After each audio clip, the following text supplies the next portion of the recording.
Friends, very good morning and welcome back to our new blog. તો આજે ભાઈ સવારમાં ભૂમિ કંઈક નવી જ એક વસ્તુ બનાવે છે. તો તમને બધાને બતાવીએ કે એ શું બનાવી રહી છે. સરગવા સિંગની કંઈક વસ્તુ બનાવે છે ભાઈ, જોઈ લ્યો અહીંયા. શું બને છે આ?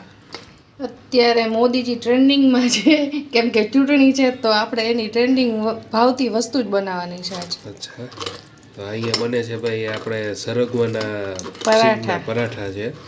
સિંગના પરાઠા સિંગને બાફીને આવી રીતે એનો પલ્પ કાઢવાનો, અને એ જે પલ્પ હોય એને આપણે લોટમાં મિક્સ બાંધીને કરીને લોટ બાંધવાનો છે.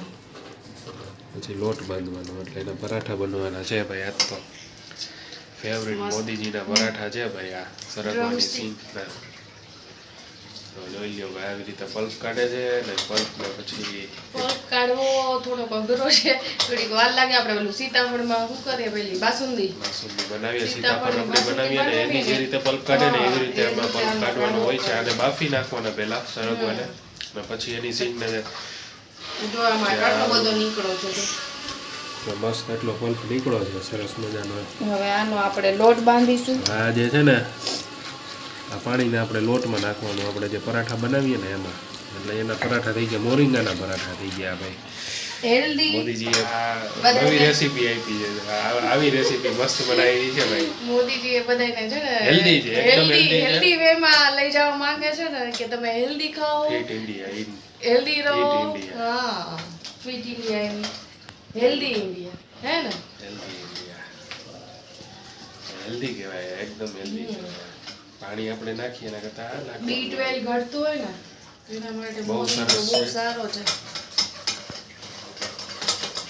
અમને તો ઘટશે જ નહીં, કેમ કે અમે લગ્ન પહેલા આના જ ભજીયા ખાધા છે, સરગવાના પાંદડા. આપણે ભજીયા બનાવીએ, પાન હોય એના. અમારી ઘરે સરગવાના પાંદડા બહુ ભજીયા બનાવીએ આપણે. પરાઠા ઢોકળામાં નાખીએ, મુઠિયા ઢોકળામાં. સરગવો હોય તો રોજ યુઝ થયો કે આપણી ઘરે. તો આવી જાવ બધા આપણે આજે સરગવાના સિંગના પરાઠા ખાવા માટે. એકદમ સુપર ને લાજવાબ. બતાવીએ તમને પરોઠા જે બને ને એ પછી તમને ઓહો. તો ભાઈ અહીંયા જોઈ લ્યો, મસ્ત લોટ બંધાઈ ગયો છે ને એની અંદર આપણે નાખ્યું છે ભાઈ હળદર ને બધું નાખ્યું છે. થેપલાનો બાંધીએ એ જ રીતથી બાંધવાનું, પણ પાણી આપણે આપેલું ડ્રમસ્ટિક વાળું યુઝ કરવાનું. આ લીધું છે, એટલું વધ્યું છે, હવે એટલું પી જવાનું છે. તમારે પીવાનું છે. મેથી બધું નાખ્યું છે એક ગ્લાસ એકદમ. અને આ પાણી છે ને, હવે હું હમણાં પી જાઉં છું, તમને બતાવું કે કેવું લાગે છે એ પાણી. મસ્ત. આમ તો આ સરગવાનું જ્યુસ જ કહેવાય એક ટાઈપનું. તો આપણે હમણાં પી જઈએ, બરાબર. એક પછી એક પરોઠા બનવાનું ચાલુ થઈ ગયું છે ને. અહીંયા વણાઈને રેડી છે, અને અહીંયા 2 પરોઠા ઓલરેડી બની ગયા છે. અને જોઈ લ્યો, આ બીજું પરોઠું બની ગયું, અને અહીંયા શેકાવા માંડ્યું છે. હવે પેટમાં ભૂખ લાગવા માંડી છે બહુ. ઓકે, લાગી ગઈ છે એવી. અને મસ્ત મજાનું હવે જોઈ લો ભાઈ, હવે પરાઠું બની જશે. આપણે સરગવાનું તમારે ચારે ખાવાનું છે કે નાસ્તો છે તો દહીં હારે ખાવું છે? બે છે, જે ખાવું હોય. તારે તો કેચપ હારે. ચા સાથે ખાઈએ ભાઈ. હા તો સારું, ચાલો એક બાજુ ચા મૂકી દો. પરાઠા બની ગયા જો, એકદમ મસ્ત સોફ્ટ બન્યા છે ભાઈ આપણા સરગવાની સિંગના પરાઠા. આપણે એક સરગવો વાવી દઈએ કુંડામાં, એવું કરવું? સરગવો ને કુંડામાં ને જોઈએ. સરગવાની સિંગનું ભાઈ દુનિયાની મળે. પાન તો આપણે વપરાય, સિંગનું ના આવે તો કાંઈ નહીં. આપણે પાંદ નાખીને થેપલા બનાવશું. એ નીચે છે ને આપણે? છે નીચે છે, સોસાયટી ગાર્ડનમાં જ છે. આપણે સરગવો છે, જે તોડવો હોય તો આપણે તોડી આવે એમાં. અને અત્યારમાં સ્કેટિંગ આ છૂટી આને આપી છે ને, તો એક મિનિટ સ્કેટિંગ કરે છે ભાઈ. Thank you. દસ અહીં આવ.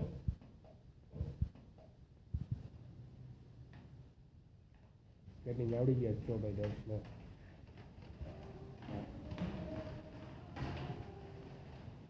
સ્કેટિંગ ફૂલ આવડી ગયા છે હવે. શીખવા ગયો નથી, ઘરે પ્રેક્ટિસ કરી છે એને.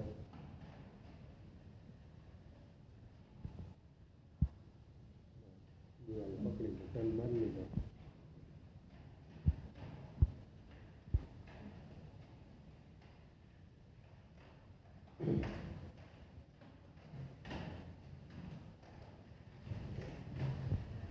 સ્કૂલે શીખવાના છે ને સ્કૂલે એને સ્કેટિંગનું ઓલું રાખ્યું છે ને એટલે એક્ટિવિટીમાં.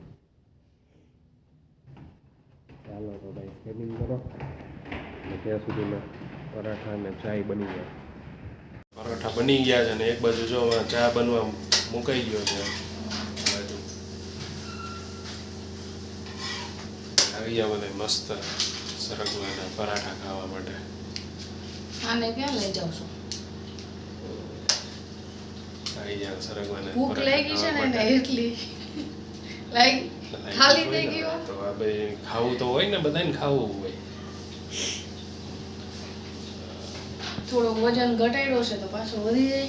હા વધી જાય. જોઈ લ્યો ભાઈ સરગવાના સિંગના પરાઠા છે, ચા છે અને તુરિયાની ચટણી છે ભાઈ. મોજ આવે એવી તુરિયાની ચટણી છે, પરાઠા છે મોજ આવે એવા અને ચા છે ભાઈ. તો હાલો ભાઈ મોડું કર્યા વગર ગરમા ગરમ બન્યું છે તો ખાય જ લઈએ અને આવી જાવ બધાય ખાવા માટે. નાસ્તો માટે હા મસ્ત જાજા બનાવ્યા. તમ તાર આવી જ જાવ ને ઘટશે તો પાછા બનાવી દઈશ. હાલો તો ફ્રેન્ડ્સ આજ તો તુરિયા પાત્રાનું શાક બન્યું છે, રોટલી બની છે, ભાત બન્યા છે અને તુરિયાની છાલની ચટણી બનાવી છે. અને તુરિયાની છાલની ચટણી પણ બતાવીએ અને તુરિયા પાત્રાનું શાકેય તમને બતાવીએ કેવું છે ને એ જોઈ લ્યો ભાઈ. જો આ છે તુરિયાની છાલની ચટણી છે અને આ અરે આપણે બનાવી હતી, આપણે 2-3 વાર એમ તો બનાવેલી છે આની પહેલાં. બહુ મસ્ત બને છે, ઘરે જરૂર ટ્રાય કરજો બધાય. અને આની અંદર તુરિયાની છાલ નાખી છે, પછી આપણે શું કહેવાય લીંબુ નાખેલું હશે, લસણ નાખ્યું છે, ધાણા નાખ્યા હશે, મરચું નાખ્યું હશે અને બીજું શું નાખ્યું છે? બસ બીજું કાંઈ નહીં, મસાલા નાખ્યા છે. અને એક તો ભાઈ આ તુરિયાનું પાત્રાનું શાક બતાવી દો તમને ભાઈ. આ જોઈ લો ભાઈ તુરિયા પાત્રાનું શાક છે ભાઈ, એકદમ જોઈ લો તુરિયા પાત્રાનું જ છે ને. બાકી ગ્રીન કલર એકદમ આવે છે ને, મોબાઈલમાં દેખાય કે નહીં. આ જોઈ લો ભાઈ તુરિયા પાત્રાનું શાક છે, એકદમ ચકાચક અને ગ્રીન છે, એકદમ સુરતી બન્યું છે ભાઈ. ગ્રીન ઊંધિયું જે કે બને છે ને એવી રીતે તુરિયા પાત્રાનું શાક પણ ગ્રીન હોય છે. આપણે નથી નાખી. જો અહીંયા ફુલકા રોટલી બને છે ભાઈ, જો તમે તાકાતવાળી રોટલી બની છે, એકદમ તાકાતવાળી છે. જો બની ગઈ છેલ્લી છે જો બસ હવે સુપર બની છે. હમણાં ફટાફટ જમવા બેસ જાય. હાલો તો જમવા બેસી જાય તુરિયા પાત્રાનું શાક ને રોટલી. તો આ બ્લોગને બસ અમે અહીંયા જ એન્ડ કરીએ છીએ. અમારી ચેનલને લાઈક કરો, શેર કરો અને સબસ્ક્રાઇબ કરો. અમારા ફેસબુક પેજને ફોલો કરો અને માણો તુરિયા પાત્રાના શાકની મોજ.